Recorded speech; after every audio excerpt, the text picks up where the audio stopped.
Well, we all know life isn't a bowl full of cherries, and sometimes when it throws you a curveball, I like to have a sit-down chat with my friend Jaime Mann, who helps me navigate through all of life's messes.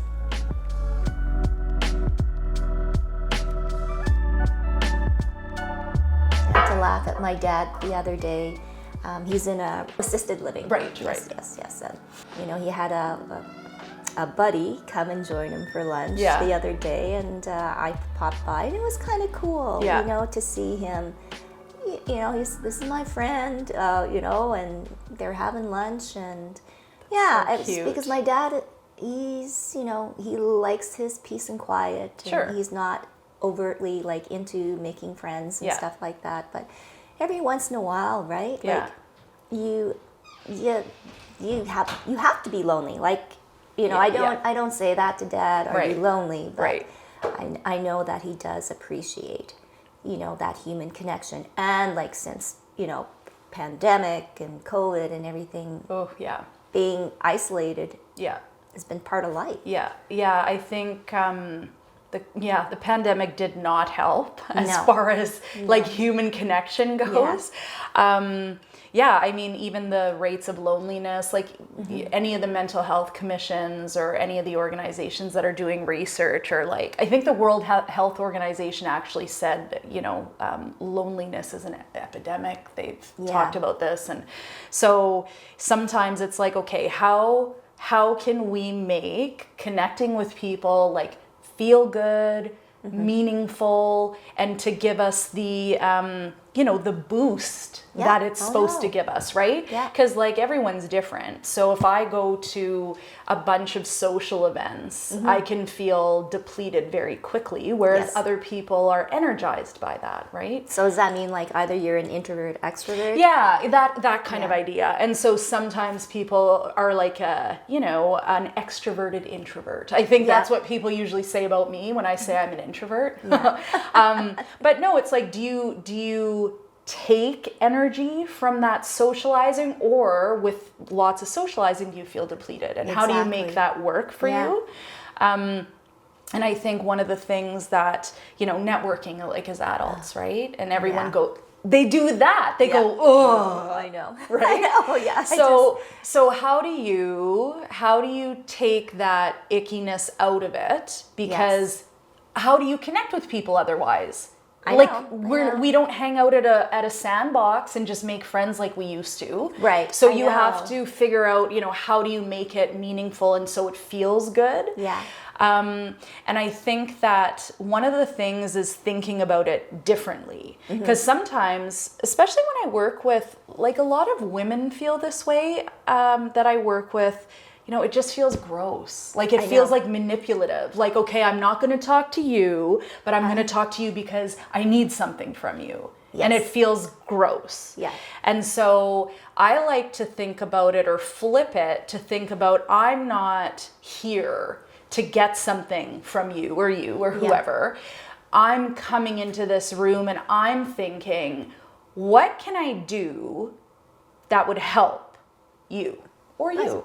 How can I be of service? Right. So really finding out, so then I'm on more of a curious kind of mission. Yeah. And I want to learn about you as a person, and then figure out there's got to be somebody I know that you'd want to know. How can I make that connection for you? Or that sort of thing. So it's kind of just flipping the whole point of it. Yeah. And it goes to that idea that when we do kind things or support other people, we end up feeling good. Yeah. So it's kind of just a beneficial way to go about it. Yeah. So I kind of tell people how can we flip that thinking? You're not going to take from people, you're going to be of service. And that's really hard when you're trying to, even now at our age or whatever, to make friends. Yeah. I mean, you have your set of close friends. Right. But then how do you expand it, to be more than an acquaintance, but not your best bud, but somewhere in between. Right. Yeah, and it does take intention for sure, and it does take effort. Yeah. And so, if I'm talking to somebody and they go, "Oh, I don't have time for any of this." And then we kind of dig down a little bit deeper, and sometimes I find that people go, "Oh, I'm kind of spending a lot of my energy doing stuff over here, and these relationships are really depleting me. Like I'm missing out on some better, more meaningful social experiences because I'm spending all my energy and time here." So figuring out, okay, what do you want out of your relationships, right? Yeah. And then how can you just sort of build in some of those actions? Because realistically, when you talk about broadening friendships or, building a few other stronger friendships, it comes down to thinking like, oh, going from now on, now that we've had this delicious tea from Egypt that you were so generous to share with me, I'm going to think of you when I go into a tea shop, and I'm going to think, I came across this tea that I think you're going to love, and I'm going to tell you about it. And you're going to go, that was so thoughtful of Jamie to think of me. And these are how the things are built. Yeah. The back and forth, because it's meaningful connection. It's that thing where you go, somebody thought about me and took the moment to reach out to me. Yeah. It's those back and forths that create meaningful connection. In the workplace, though, I find it comes down a lot to, we've talked about self-awareness before, and definitely it comes down to self-awareness, and it comes down to how do I carry myself? How do I approach you in a way that makes you feel like I value you, like just as a human? Yes. Oh, yeah. I've heard of all that conversation. So it's that idea when you feel that somebody, I don't want to say sees you, like that sometimes is an overused thing too. Yeah. But somebody gets you, somebody considered your needs or what you would want, or that makes us feel connected to people. Right. And that makes you more likely to say, want to work with me, or go out of your way to help me with something, or just make you feel more engaged in your workplace. Like if you have a group of people thinking about how they can make your life a bit better today, you're going to be like, this is a great place to work. I know. And then boost morale and all the engagement, all of that. Yes. And so it comes down to this idea, like how can we build true civility and respect into our workplaces? Wow. I haven't heard that. Well, lots of workplaces have like respectful workplace policies. Yes. Yeah. When I go into organizations though, and most of them have respectful workplace policies, but then I go in and I notice like a big like sign in the kitchen, wash your own dishes, like with an exclamation point. And I'm like, oi, okay, calm down. Like what? Don't steal other people's food. Right. And you're like, oh, okay, so there's a policy, but what are the actual behaviors? And I kind of notice like just how people are. Does it have a feeling of people want to be there? Like, do people actually walk by each other's cubicles and go, hey, or I notice you're on the phone and I don't yell, hey, yeah. Do people engage with each other? Do people seem to value each other? And there's, a lot of civility research that points to the real kind of financial impact, never mind the toxic workplace versus engaged workplace, but just the actual dollar value benefit for companies to actually have truly civil workplaces. But we kind of think, well, I say please and thank you. Yeah. So that's good. Yeah. Right? And that's part of it. Yeah. That's part of it. But real civility is more value-based. So saying please and thank you, like etiquette stuff, that's important. But that can come across as like hollow if it's not underpinned, right, by the value. And so when I think about civility, civility experts worldwide, I love their definition. It's like a 3-part, and it kind of touches on the complexity or the breadth of what it is.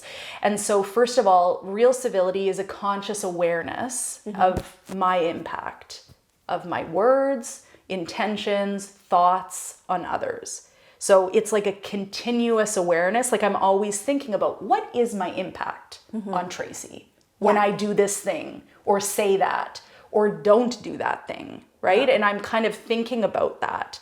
The second part of it is that I acknowledge my responsibility to ease your experience.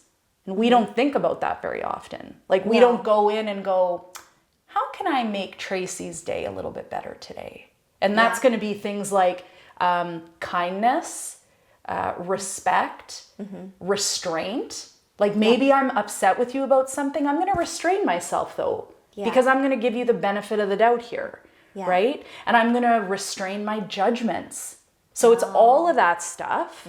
And then the third part of it is it's an acknowledgement that this is a part of who I am. So it's not just, okay, I'm going to be kind when you're kind to me. Or I'll do this just this one time only. Or you did this for me, so I'll do it for you, but you didn't do it for me, so you're out of luck, right? So it's this idea that this is who I am, it's a value. And therefore, even if somebody maybe doesn't have the nicest behavior or they're not kind, I still hold civility as a value. Like that's who I am. So I show up with that. And so I think kill them with kindness. Well, I mean, that's part of it, right? Like just because you have an issue with me or maybe whatever, I'm still going to treat you with dignity and respect as a human. So it's that idea that, you're a human. We share this earth. We share all sorts of things. And I value you even though maybe I don't agree with you. Right? Well, that's hard, but it is hard. It is hard, but there's so many kind of facets to that that really are so important, because think of when we're working with so many different people, different generations, coming from different maybe parts of the world, right? We've all had different experiences. So if I show up and I speak a certain way or behave a certain way, it could be I'm just not self-aware. And I'm, earlier in another conversation talking about most of us think we're self-aware and most of us are not. So maybe if I'm not self-aware, if you're a truly civil person who's intent on building connections with the people you work with, like you're going to give me a bit of grace, flexibility, benefit of the doubt, right? And then we're not kind of, again, ratcheting up situations. Because it's not easy, but even if I disagree with you inherently about something that I feel very strongly about, it doesn't mean that we can't truly value each other. Right. But that's where it gets muddy. Right? I know. And that's why real civility is important, because it's values. It's who I choose to show up to be. Right. Not just when it's convenient. Oh, wow. And that's, I think, what we most do. Right. And so that's why this conversation is really powerful, because what I'm seeing is like very, I'm going to say simple, not easy. It sometimes doesn't feel easy, but really simple things we can tweak in our own behavior or approaches can make a huge difference with the people we work with. Oh, God. Yes. Right? Even if we think about the people we spend our time with socially, not even at work. But how are we going to treat somebody with dignity, give them the benefit of the doubt, assume the best intentions of others? Well, Like think of how easy it is to say, this has happened to me actually. This has happened to me multiple times where say you're meeting somebody. One time it was going to a movie I was super excited to go see. My friend is late. We were going to have dinner, go to the movie. My friend's late. It's very easy for me to say, and I did it at first, so-and-so's late. They're always late. It's always about them. But then realizing that that's not going to take me anywhere good. No. So thinking about it, okay, what's another thought I can have that potentially is equally as true? Yeah. Well, and then I start thinking, well, I hope they're actually okay. Like, I hope they haven't had a car crash or whatever it is. But it's like, why would I choose to ratchet up my own emotion and like get myself all riled up? Right. Because there's no point. And because she's late. She's late. Yeah. And we can talk about that later. Right. But right now, I'm going to assume the best of that person. Yeah. Give them the benefit of the doubt. And my experience is far more, it's just less stressful because of it. So did you have dinner? We did. We did have dinner. We did make it to the movie. I was a bit rushed to get my popcorn, but it did work out. I just think, sometimes we're really quick to judge and jump on things, and then we cause a lot of our own stress. Yeah. So. Oh, and look at that.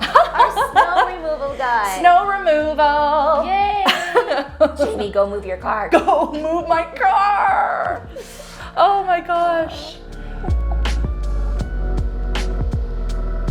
Jamie and I are just two friends chatting on the couch, but if you want some personal and professional advice, go to theamaryllisproject.com.